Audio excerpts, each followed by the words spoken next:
কি লেভেলের কাজ করেছে, রেপ হয় নাই তাকে রেপে কনভার্ট করিয়ে দিয়েছে। ব্রেন ওয়াশটা কিভাবে করতেন এটা বলেন দেখি। না, আমাদের নির্দেশ ছিল, শুভেন্দু হেল্প করেছে।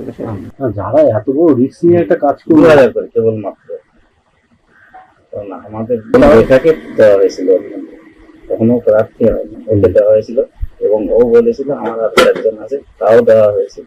সন্দেশখালীর মানুষজন কথা বলতে চাইবেন কি, চলুন ঘুরে দেখি। মানে পিছনে আমরা কোনোদিন আজও পর্যন্ত দেখিনি যে মানে কোনো নারী নির্যাতন করা বা কারোর কোনো হাত ধরে টানা, যেগুলো ইস্যুগুলো দেখিয়েছেন ওনারা, সেই সব দিক থেকে কোনোদিন কোনো কিছু আমরা দেখিনি। ওগুলো আগেও সুরক্ষিত ছিলাম, এখনো সুরক্ষিত, ওরকম ভাবে কোনো কিছুই নির্যাতন হয়নি। না, নারী নির্যাতন বিশেষ করে সন্দেশখালীর বুকেতে আমরা কোনোদিন দেখিনি।